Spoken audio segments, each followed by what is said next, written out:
Hello, this is my fitness data analysis by Adriana Villegas. I did it. There's two school districts. There's the Hueneme Elementary School District and Oxnard Union High District. We have Sunkist, Fred Williams, E.O. Green, Blackstock Junior High. E.O. Green is also a junior high. Hueneme High School and Channel Islands High School. These are all located in Hueneme and Oxnard in California. And I picked those because Sunkist is a school I went to. Fred Williams is a school my kids go to. E.O. Green Junior High is the junior high I went to. Blackstock is the one that my oldest daughter is going to. Hueneme is the high school I went to. And Channel Islands is probably the high school my kids will go to because it's closer by. So this is the overall summary of Hueneme Elementary School District. So grade 5, there's 869. And the number of students in grade 5 that are in the healthy fitness zone is about 518 for aerobic capacity, 405 in body composition. We'll just say the percentages are 59.6, 46, 63, 69, 53, 54. So about half or a little bit more are within that healthy fitness zone. The improvements aren't too bad except for flexibility and upper body strength. They seem like they need quite a bit of little help. 7th grade total in there is 978. The percentage that are in the healthy fitness zone is 48%, 52, 65. So they're also in the mid-range. Some of them are doing good. About half are doing great.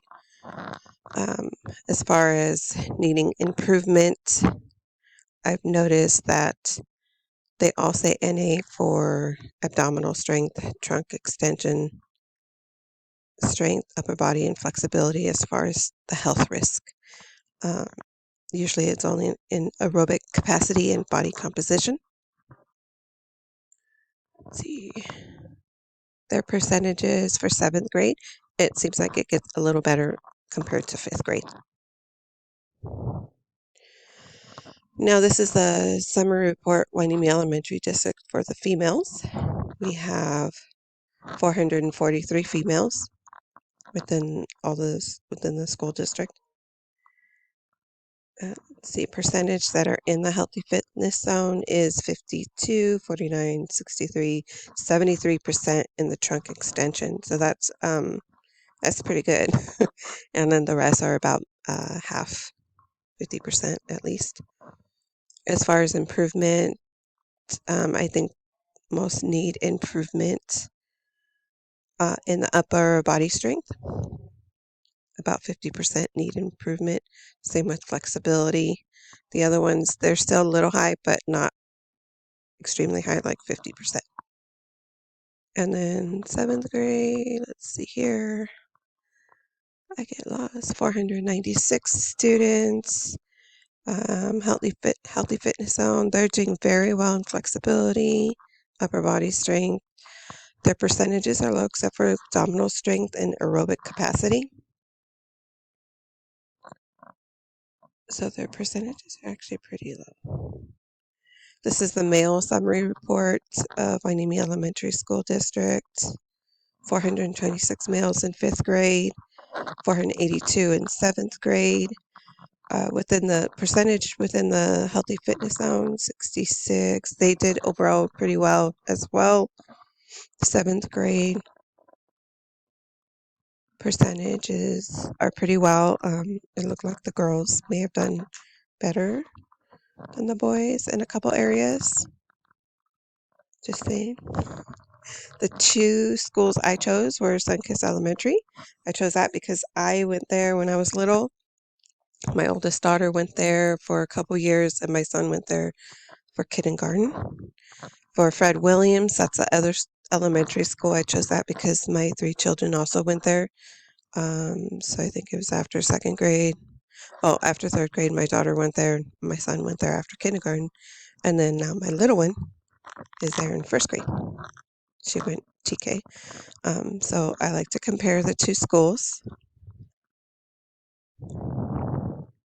So Sunkist Elementary, this is the overall summary results. Total tested in fifth grade were 103 students. As far as needing improvement and the health risk that comes with it, aerobic capacity, 36% needed improvement and 11% were at health risk. Body composition, 25.2%, and 34% were at a health risk. Abdominal strength, 34 needed improvement. Trunk extension, only 13% needed improvement, which is not too bad. Upper body strength, 47.6% needed improvement, and flexibility, 35.9% need improvement. So I would say the one that they least need improvement is trunk extension, because they did very well.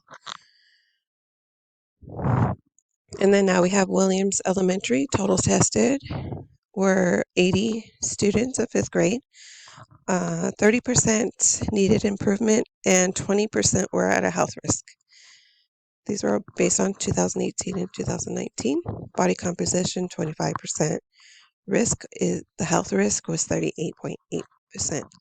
That's quite a bit higher than Sunkist. Abdominal strength, 53% needed improvement. Trunk extension, they also did better, 12.5%. Upper body strength, 61.2%. Flexibility, 33.8%. So I think they were pretty close as far as flexibility, and they were both pretty good in the trunk extension. So comparing them, they were pretty near each other as far as aerobic capacity, as much as needing improvement. They were close to the 50 percentile for the total that are in the healthy fitness zone. Body composition, about close, pretty close, 25%, 38 and 34. 40% and 36% were in the total healthy fitness zone. Trunk extension, they were very close, 13 and 12%. 86% and 87% were in the total healthy fitness zone. So they're doing really good in that area. Flexibility, 33, 35, 64, and 66%. So the total students for Sunkist, 103 and 80 for Fred Williams. There were more females at Sunkist than there were at Williams. Now the difference is abdominal strength. Fred Williams did exceedingly well. I mean, oh wait, I'm sorry. They need improvement. I'm sorry. They need 53% need more improvement and 34% need improvement at Sunkist. So Sunkist did better as far as the healthy fitness zone. They're within that range, and 46% at Fred Williams. Upper body strength. These are still kind of high numbers, 47 and 61.